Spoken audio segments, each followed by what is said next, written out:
Se você é fã de Demon Slayer, com certeza você já ouviu alguém falando que a luta do Uzui no distrito é a melhor luta de Kimetsu, mas hoje eu tô aqui pra te provar que na verdade essa luta já foi superada e não adianta dizer que não. E aí galera, beleza? Sete gente, no vídeo de hoje eu tô pronto mais uma vez pra cutucar o vespeiro, pelo menos eu acho que eu tô pronto. Vou mexer num território perigoso dentro da comunidade de fãs de Kimetsu, mas tudo bem. Eu quero basicamente apresentar pra você aí do outro lado a minha lista de argumentos do porquê que eu acho que a luta do Tomioka e do Tanjiro contra o Akaza, que nós tivemos agora no filme do Castelo Infinito, superou a luta do Uzui contra o Gyutaro lá na segunda temporada no Distrito do Entretenimento. E não só superou, na minha visão superou e por muito. Mas vamos com calma. Eu sei muito bem que esse pode ser um tópico sensível pra muitos que amam de paixão o Hashira do Som Uzui, mas é justamente por isso que eu peço de coração pra vocês que vocês escutem tudo que eu tenho a dizer. Obviamente eu não sou o dono da verdade, essa é apenas a minha opinião com base na minha percepção e interpretação de toda a obra Kimetsu no Yaiba, então sem ficar bravinho à toa, ok? Já comenta aqui nos comentários com a hashtag luta qual a sua luta favorita, né? Qual a melhor luta de Kimetsu na sua opinião, deixem os argumentos aqui embaixo, e se você já deixou o like no vídeo, ativou o sininho do canal, vamos de uma vez pra esse debate. Bom pessoal, como vocês já sabem, na época do lançamento lá do Distrito do Entretenimento, a segunda temporada de Demon Slayer, quando o famigerado episódio 10 lançou, a internet parou. O que aquela luta do Uzui contra o Gyutaro proporcionou foi algo que deixou todo mundo em choque. A qualidade da animação, toda a parte técnica do episódio, trilha sonora, os visuais, a coreografia da luta como um todo, absolutamente tudo naquele episódio tava impecável.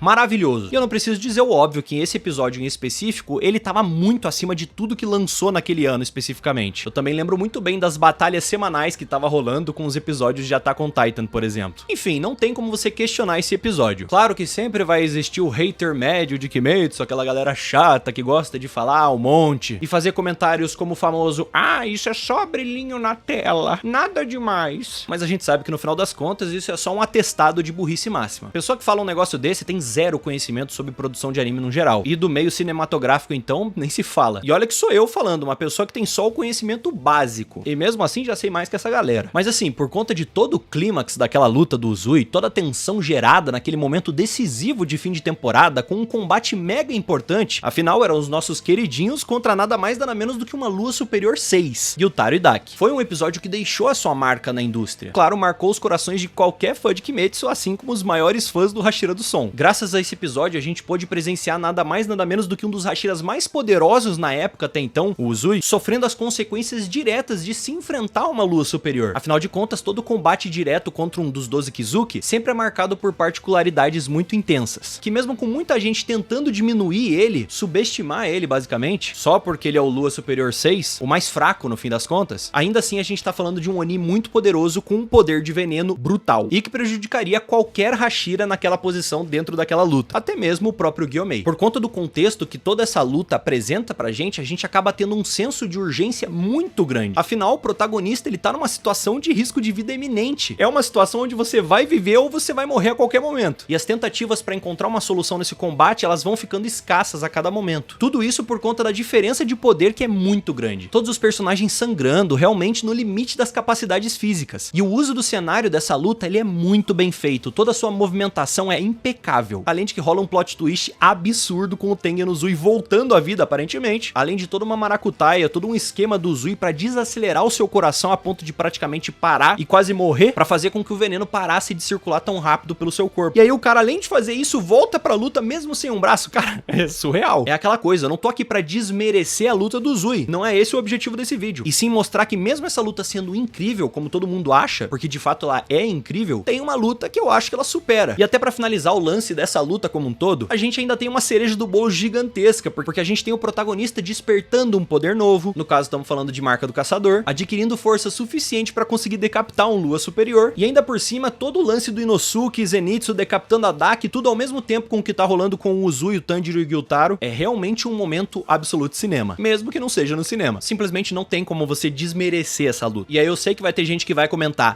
Sétio, mas o que você tá tentando fazer então? Que diabos é a ideia desse vídeo? É como eu disse pra vocês agorinha. É explicar do meu ponto de vista que por mais que essa luta realmente seja maravilhosa em quase todos os sentidos, a gente já recebeu coisa tão grandiosa quanto. No caso, pra mim, até maior. Dito tudo isso, agora que eu relembrei pra vocês todos os pontos positivos, super positivos na verdade, dessa luta do Uzui, vamos entender agora o porquê que eu acho melhor a luta do Tomioka e do Tanjiro contra o Akaza. O porquê que eu acho a melhor luta animada até então de Kimetsu. E eu sei muito bem o que esse tipo de vídeo vai causar nos comentários, principalmente por conta do meu gosto pessoal. Vai ter gente que vai comentar, ah, Seth, mas você só acha essa melhor luta porque o seu personagem favorito é o Tanjiro, porque o seu Hashira favorito é o Tomioka e porque o seu Lua superior favorito, adivinha, é o Akaza. E eu não tenho problema nenhum em reconhecer essas coisas, porque de fato elas são verdades. Mas é aquela coisa, eu também já fiz diversos vídeos defendendo o Uzui e exaltando o personagem dele acima do Rengoku, por exemplo, que é outro personagem que eu amo, que eu adoro, que eu tenho até tatuagem, mas que no final das contas não é porque é o meu personagem favorito que eu vou colocar ele numa posição que ele não merece, digamos assim. Eu vou me manter imparcial e no final das contas vou dar a minha opinião honesta. E acabou, nada além disso. Obviamente superar uma luta tão absurda como essa que a gente citou todos esses pontos aqui do Uzui não é uma tarefa fácil. Porém, a gente tá falando de um momento da luta do Tomioka e do Tanjiro que acontece no cenário mais grandioso possível. A gente tá falando do ápice de qualidade atingido até o momento na obra de Demon Slayer, o primeiro filme da trilogia do Arco do Castelo Infinito. Simplesmente o retorno da obra do anime pro formato cinematográfico, com um nível de qualidade que superou qualquer coisa que a gente tenha visto antes no anime. Não tem como, pessoal, isso aqui não é questão de opinião. O nível que foi atingido nesse filme do Castelo Infinito superou e muito o nível de qualidade do anime pra TV. Isso não é opinião, isso é fato. É importante eu relembrar isso, é uma questão técnica aqui. E claro que isso se deve ao orçamento muito maior que a gente tem nessa produção pros cinemas. Estamos falando de um projeto que foi feito exclusivamente pros cinemas, tanto que até o momento já é quase 2026, a gente nem tem o filme ainda nos streamings. Logicamente, pra você manter um nível de qualidade tão alto, um nível tão extremo, você precisa de orçamento. E carinho e dedicação nunca vai faltar por parte dos animadores da Ufotable, porque o que eles fazem com Demon Slayer é inacreditável. A gente tá falando aqui do projeto do Castelo Infinito, que tem 3 lutas pra acontecer no primeiro filme. Lutas essas que foram a da Shinobu contra o Doma, que é linda, inovadora e emocionante. Temos também a do Zenitsu contra o Kaigaku, que é eletrizante e surpreendente. Mas é claro que os astros do filme, a luta principal, é a do Tomioka e do Tanjiro contra o Akaza. Até porque pra você que não lembra ou não sabe, essa luta se inicia só depois de 1 hora de filme, e ela só se encerra de fato com a morte do Akaza 1h30 depois que ela se inicia. Pois é, esse combate inteiro dura 1h30. Ou seja, tem muito tempo de tela pra esse combate. Disparado a maior luta do anime até então. A gente tem lembranças, power-ups, flashback do Akaza e muito mais. Além de que a gente tá falando de uma luta que acontece no Castelo Infinito, como é óbvio, e que por conta disso acaba tornando esse combate, essa luta, único por si só. Diferente de tudo que a gente viu até o momento. É aquele feeling de novidade, de algo que a gente nunca viu. Justamente por conta do cenário desse combate como um todo. Ver como a Ufotable adaptou e criou cenas pra amplificar esse momento todo, usando e abusando do cenário literal infinito do castelo, traz uma sensação diferente pra toda essa ambientação. A luta do Uzui, como eu disse pra vocês, já tinha um cenário muito bonito. Todo o bairro onde fica o distrito do entretenimento pegando fogo, sabe? Não tem como. É maravilhoso. A paleta de cores já era muito bonita. Mas aqui no castelo, cara, não tem como. Tudo é amplificado. Exatamente como eu expliquei. Justamente por se tratar de um momento da obra, do anime como um todo, que essa expansão ela é necessária. Tanto pra deixar claro que os personagens eles estão em território inimigo, quanto pra dar um passo a mais na direção dessa grandiosidade que essa etapa da obra exige. Assim como na luta do Uzui, esse momento aqui de Tomioka, Tanjiro e Akaza, a gente tem diversos momentos de tensão em que a gente fica observando esses combates 1 contra 1, 2v1, essa parada dos personagens, principalmente do Tomioka e do Tanjiro alternando em combate contra o Akaza, mesclado com essa sensação constante de que a qualquer momento alguém pode levar um golpe fatal e morrer. Claro que é importante lembrar que os estilos de combate de cada Hashira sempre vão ser diferentes. O jeito de lutar e a respiração do Uzui não tem nada a ver com a respiração e o jeito de lutar do Tomioka. Cada um tem a sua particularidade. Assim como o próprio Akaza e o Gyutaro, que também não lutam da mesma maneira. O Akaza é um lutador de artes marciais que vai ali no combate corpo a corpo, enquanto o Gyutaro era uma parada meio animalística de certa forma. Mas tudo isso eu acho que foi abordado da melhor maneira, cada um na sua proposta, de acordo com a sua luta. E a luta do Akaza nesse filme, pra mim, traz coisas que somam muito nos motivadores do porquê que eu acho essa luta melhor no final das contas. Aqui a gente tem o tão esperado momento da revanche entre o Tanjiro e o Akaza. Tem todo um peso emocional que o nome do Rengoku acaba carregando no coração do Tanjiro, e isso é exposto claramente pra gente nessa luta pra poder mostrar que tem muita coisa em jogo ali. Não é só a luta pela luta, tem todo esse peso extra. E eu até concordo que a luta do Uzui talvez tenha uma sensação de urgência e impotência de certa forma maior do que essa luta do Akaza na maior parte do tempo, mas eu acho que isso acontece por um motivo muito claro. Na luta contra o Gyutaro, a gente tinha um Tanjiro muito fraquinho ainda, que não chegava nem perto do nível de Hashira. Além de uma situação, um contexto muito específico por conta do veneno do Gyutaro ter feito os personagens chegarem nesse extremo muito rápido. E somando tudo isso, faz com que surja essa sensação de desespero total, porque parece que a qualquer momento as coisas vão dar errado. Enquanto na luta do Akaza, a gente, enquanto público, tá maluco pra ver o Tanjiro já no nível de um Hashira, lutando frente a frente com nada mais, nada menos do que um Lua Superior 3. E além disso, ver ele lutando ao lado do Tomioka, que foi o cara que colocou ele nessa jornada lá no início, também tem um peso forte. E não seria um shonen se a gente não tivesse o protagonista evoluindo mais uma vez, e alcançando simplesmente 2 novos poderes e pegando um e evoluindo ele mais uma vez. A gente tem o Tanjiro dominando o mundo transparente, ou mundo translúcido, como você preferir chamar, além do estado altruísta. E claro, mais uma evolução para sua marca do caçador, que recebe, querendo ou não, um upgrade nessa luta. E eu acho que eu não preciso lembrar vocês do quão épico foi ver o Tomioka despertando a sua marca do caçador. E além disso, claro, lutando frente a frente com a Akaza e durante um breve momento fatiando ele por completo e botando o Akaza contra a parede. Mesmo que depois, claro, o Akaza ele se adapte ao ritmo do Tomioka mesmo marcado e deixe a luta novamente de igual para igual. E se eu for citar momentos tops dessa luta, que realmente trazem essa sensação absurda, que quase beira aquela coisa de, sabe, não acredito no que os meus olhos estão vendo, eu não posso deixar de relembrar a sequência inacreditável do Akaza cagado de medo com o Tanjiro e usando seu ataque mais poderoso para eliminar ele, enquanto o Tanjiro apenas desvia de tudo tranquilamente. Não tem como, é tudo muito épico. Essa é a palavra, épico. E essa sensação, mesmo que muito parecida com a sensação lá da luta do Uzui, a proporção do que acontece na luta do Akaza é muito maior, justamente por conta do contexto. E eu acho que é exatamente por conta disso que, de certa forma, as coisas dessa luta em particular fazem com que eu ache ela superior à luta do Uzui. Eu tô falando aqui puramente de gosto pessoal. Como eu disse antes, eu não sou o dono da verdade. Eu lembro claramente de quando saiu o episódio 10 do Distrito do Entretenimento e a gente pôde experienciar essa luta do Uzui, eu lembro de assistir e olhar, meu Deus do céu, o que é isso que eu tô assistindo? Que coisa linda, que freneticidade absurda, que adrenalina. Porém, a luta do Tomioka e do Tanjiro contra o Akaza, ela teve algo que a luta do Uzui nunca teve. A experiência que apenas o cinema pode proporcionar. E vai por mim, quem viu esse filme no cinema sabe exatamente da sensação que eu tô falando. Quantas cenas e momentos épicos a gente não guarda na memória por ver algo no cinema e a gente saber que tem um buff de impacto justamente por serem momentos que foram vividos ali, na sala de cinema. Não seria justo da minha parte desconsiderar o fator cinema e a experiência como um todo pra essa luta do Akaza. Se essa luta foi feita num filme que faz parte de uma trilogia montada pros cinemas, eu vou considerar esse fator na hora da análise. E pra finalizar, o meu último ponto agora, que agrega muito a favor dessa luta do Akaza, é o fator desenvolvimento de personagem. Presta bem atenção no que eu quero dizer aqui. Querendo ou não, a luta do Akaza, diferente da do Gyutaro, tem um esquema diferente em relação aos flashbacks e história, passado dos Onis e tudo mais. Enquanto a luta do Gyutaro rola por inteiro e só no episódio seguinte, no último episódio da season, a gente tem os passados da Daki e do Gyutaro sendo mostrados pra gente, na luta do Akaza a gente tem essa mescla, enquanto a luta intercala com o passado do personagem, principalmente porque existem ligações entre o passado do personagem que tem que ser feitas com os acontecimentos do que tá rolando ali no presente. A própria semelhança entre o mestre do Akaza e o Tanjiro é uma delas, e essa camada ela é explorada durante esse momento. Nesse combate do Akaza, tanto o personagem Akaza quanto o personagem Hakuji, não que eles sejam personagens distintos, né, mas lado humano e lado Oni, são facetas que são exploradas e destrinchadas nesse momento do filme. E isso, querendo ou não, na minha opinião, engrandece esse momento desse combate, dessa luta como um todo. E assim, se o passado fica um pouco extenso e o flashback talvez seja um pouco longo na opinião de muitos, o que eu até concordo em partes, isso pra mim não vem o caso nessa análise aqui, especificamente. Eu não acho que afeta negativamente a ponto de eu mudar a minha ideia como um todo pra dizer que essa luta não é melhor. Eu acredito que o que me faz amar um pouco mais essa luta do Akaza é a proporção que ela tem comparada à luta do Uzui. A escala de tudo aqui é muito maior. E todo o desenvolvimento feito nela, relacionados a poder, camadas de personagens, também acaba sendo superior na minha visão. Bom, eu acho que eu consegui explicar em detalhes do porquê que eu acho que essa luta do Tomioka e Tanjiro contra o Lua Superior 3 Akaza é melhor que a luta do Uzui e o Tanjiro ali contra o Gyutaro. Pra mim, de coração, é a melhor luta animada até o momento dentro da obra de Kimetsu no Yaiba. Como eu disse antes pra vocês